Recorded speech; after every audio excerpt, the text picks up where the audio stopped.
Hello friends and students, here is a video on motion in one dimension, and I'm trying to explain how you work out problems in kinematics.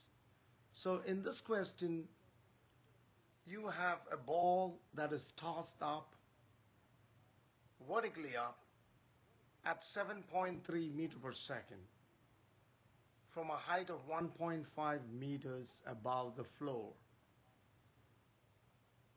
So the ball is tossed vertically up at 7.3 meters per second from a height of 1.5 meter above the floor. And you got to calculate, number one, how many seconds it would take to reach the floor. And second, you got to find out the maximum height reached by the ball. And third, got to calculate the velocity of the ball on the way down when it passes your hand. So let's work this out. So here are the given quantities. The initial velocity is 7.3 meters per second, and that's positive because it's up, it's projected up, and up along the y-axis is positive. Now you know that when it hits the floor, it's going 1.5 meters below where it was tossed up from. So the change in y is going to be negative 1.5 meters. Acceleration due to gravity is always negative 9.8 meters per second squared. And so you're asked to calculate the time. So here is the diagram that illustrates this. You toss it from this point at 7.3 meters per second. It goes to the highest point, returns, and you're asked to find the total time it takes. But delta y from this point to this point is negative 1.5 meters. Why negative? Because it's reaching a point below where it was tossed from. Up means you're going down. So that's why the displacement is negative 1.5 meters. So when you have these terms, you see that the equation that contains all these terms is delta y is equal to v naught t plus 1/2 at squared.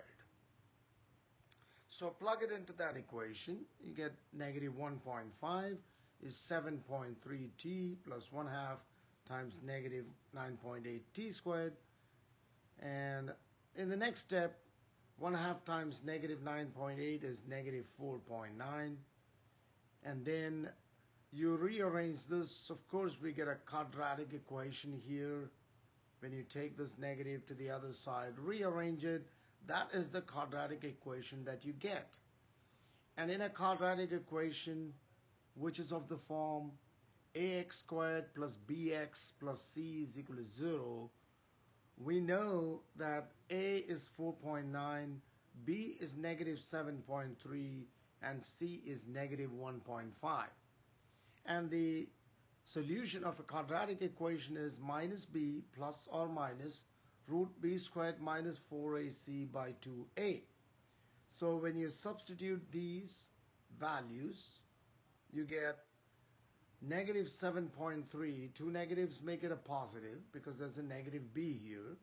And then you have plus or minus 7.3 whole squared minus 4 times 4.9, because a is 4.9, times c, which is negative 1.5 by 2 times 4.9.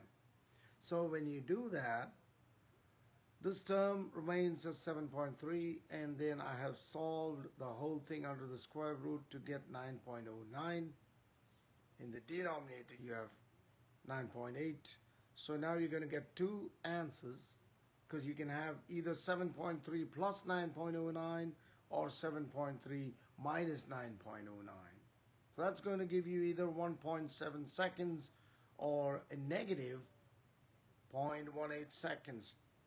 But time cannot be negative, so you exclude that answer, and therefore the correct answer is the ball takes 1.7 seconds to reach the floor. Now in the B part, we're asked to find the maximum height. To find the maximum height, again, we start with the given quantities, but now you're asked to find delta y. So let's try to find delta y from the point where the ball was tossed. And then we can add the 1.5 meter to find the maximum height from the floor. So now we're looking for delta y.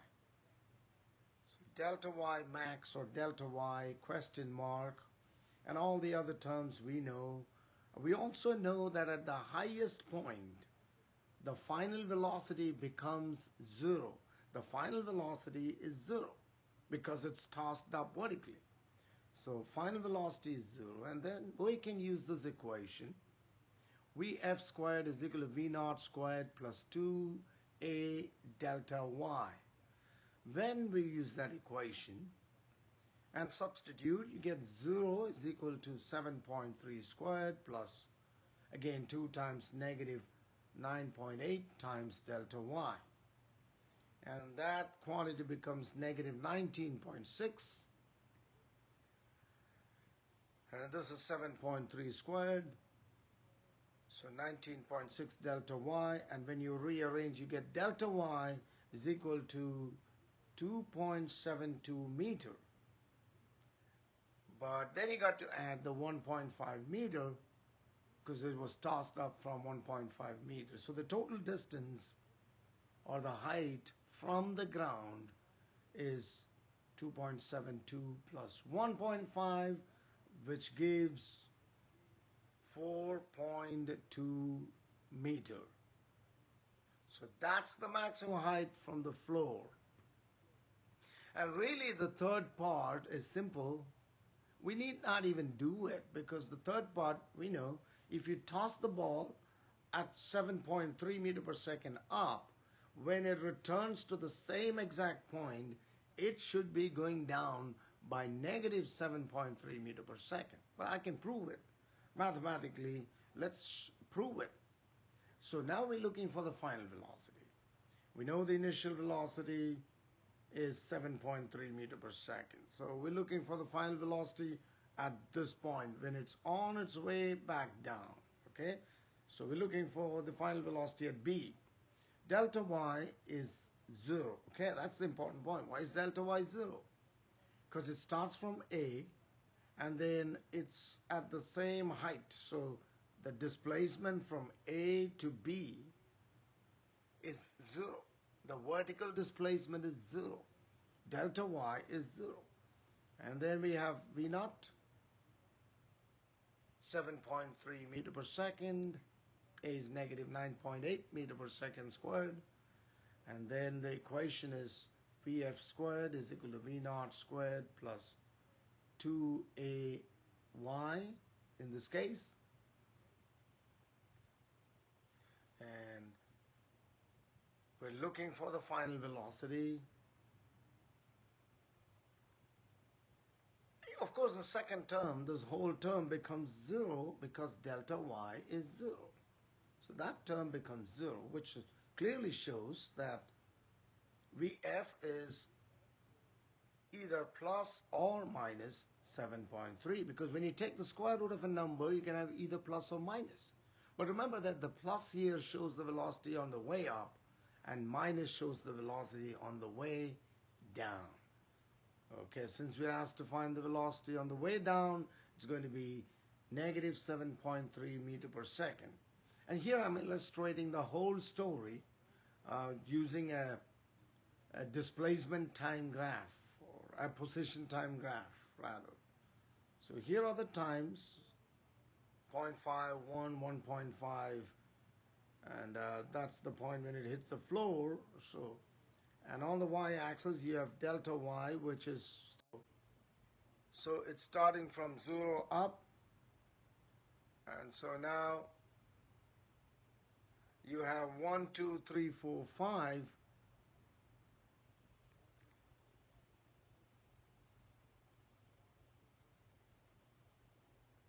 As the height. You have 1, 2, 3, 4, 5 as the height. Height is y meter. Time is in seconds. And this is the type of graph that we get. Now this graph is very clear. You start from 1.5 meter, it reaches the maximum height at this point, which is 4.2 meters from the ground, and at that point the velocity is 0, and then it falls to the floor, and the total time we calculated was 1.7 seconds.